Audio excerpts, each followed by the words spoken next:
So we've uncovered the FISA warrants targeting Carter Page to demonstrate the Clinton-DNC dossier was misleadingly used to convince the courts to approve spy warrants, extraordinary spy warrants targeting the Trump team through Carter Page. We've uncovered, most importantly for the purposes of this discussion, the FBI file, more or less, on Christopher Steele. And the documents we uncovered from that file show that Steele met with the FBI at least 11 times in 2016. Actually 13 times. He was paid 11 times in 2016.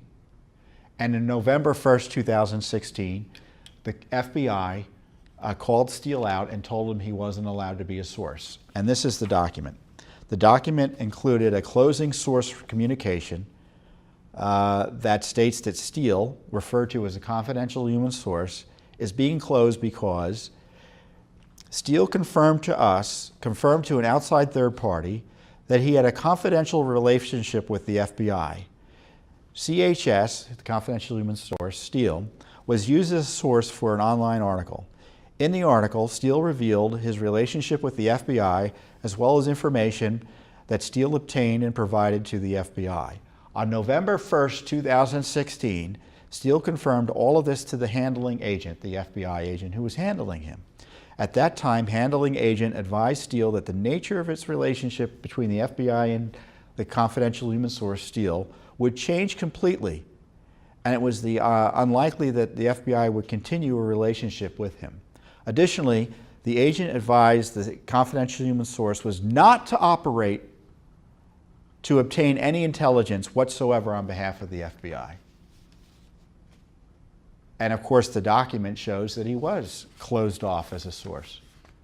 Nevertheless, Bruce Orr of the Department of Justice, whose wife worked for Fusion GPS, continued to work with Steele and send his material to the FBI.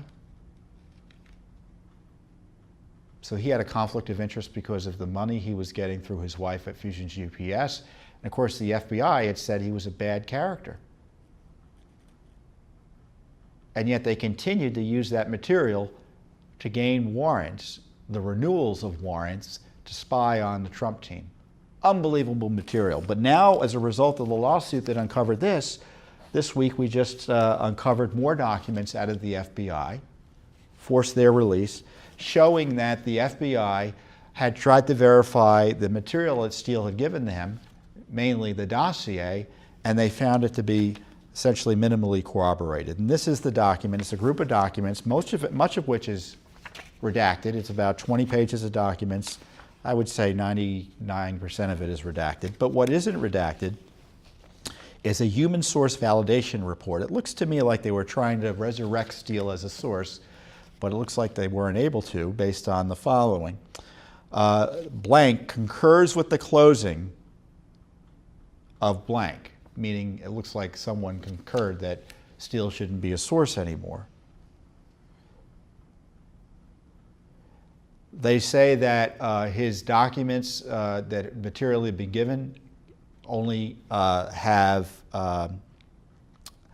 were assessed with medium confidence,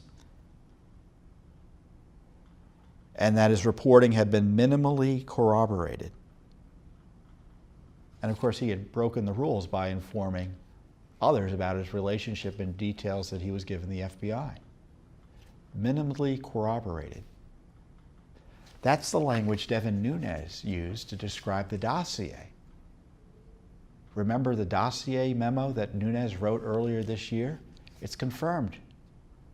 The left told you that the Nunes memo, blowing the lid off the corrupt dossier and its misuse for the FISA courts, was not right. Well, this is further confirmation of the Nunes memo. Because Nunes said this dossier that was minimally corroborated was used to get the FISA courts to approve spy warrants. Well, it looks like he's right, because the FBI says the dossier was minimally corroborated. So they had a dossier they couldn't trust, but they didn't tell the court that. They didn't tell the court it was minimally corroborated. And these courts, as Judicial Watch uncovered last week, as I told you, never held a hearing on these spy warrants targeting the Trump team. I don't know what they're there for if they're not going to hold hearings when the FBI and Justice Department come in and say we want to spy essentially on the Trump team. They're saying Carter Page in the warrants, but it was all about getting Trump. And not one court held a hearing on it. There were 4 different judges that, one judge heard the initial application. The way the courts work is that judges kind of circulate, I guess they get assigned for a week at a time to hear cases, and they revolve. And in the end, there were 4 different judges who were given the opportunity to ask questions in a hearing of the FBI about the targeting of the Trump team, and no one did. Maybe if they had, they would have uncovered the corruption that was staring at them in their face. Unbelievable stuff. So, again, it's Judicial Watch that's getting this. Isn't it incredible? Not Congress, not the media. It's Judicial Watch. It's Judicial Watch Federal Freedom of Information Act requests that would never have come out but for us. We got the FISA court warrants, we've got the Clinton emails, we got the Mueller emails, we got the Steele FBI documents, we've got the disclosures that there were no FISA court hearings on these extraordinary spying operations against the Trump team. Only Judicial Watch is doing it.